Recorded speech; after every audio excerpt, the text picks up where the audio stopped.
السلام علیکم ورحمۃ اللہ وبرکاتہ۔ بسم اللہ الرحمن الرحیم۔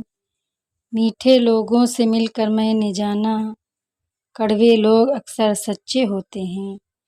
لوگ اپنی باتوں اور رویوں سے زندہ مار دیتے ہیں، پھر کہتے ہیں اپنا خیال رکھیے گا۔ کچھ دن خاموش رہ کر بھی دیکھ لیے، واہ واہ کرنے والے حال تک نہیں پوچھتے۔ جب کسی کے لیے آپ کا ہونا نہ ہونا برابر ہو تو اس کو اپنے ہونے کا بار بار احساس دلاتے رہنا بے معنی ہے۔ رابطے اتنے ہی رکھو جتنے تکلیف نہ دیں۔ کچھ باتیں سن کر لگتا ہے ہر بات کو سننا ضروری نہیں۔ کچھ باتیں کہہ کر لگتا ہے چپ رہتے تو اچھا تھا۔ کچھ باتیں سہ کر لگتا ہے کچھ کہہ دیتے تو اچھا تھا۔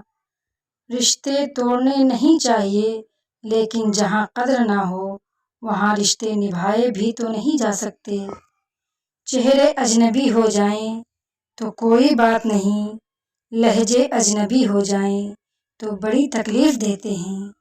جب لوگ غصے میں ہوں تو ان کی بات غور سے سنیں، کیونکہ اصل حقیقت تب ہی سامنے آتی ہے جب کسی کا وقت آپ سے زیادہ قیمتی ہو جائے۔ وہاں آپ بھی اپنا وقت، احساسات اور جذبات ضائع نہ کریں۔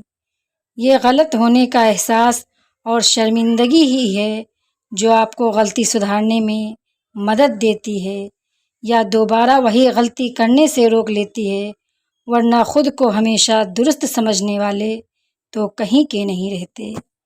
انسان کی موت تو تب ہی ہو جاتی ہے جب اس کا ضمیر ملامت کرنا چھوڑ دے۔ کوئی کتنا ہی مصروف کیوں نہ ہو، وقت نکال ہی لیتا ہے۔ بات تو ساری اہمیت کی ہوتی ہے۔ زبان سب کے پاس ہوتی ہے، لیکن اچھی تربیت ہر کسی کے پاس نہیں ہوتی۔ ہر وقت دعا کیا کریں کہ اذان سے شروع ہوئی زندگی کلمے پر ختم ہو۔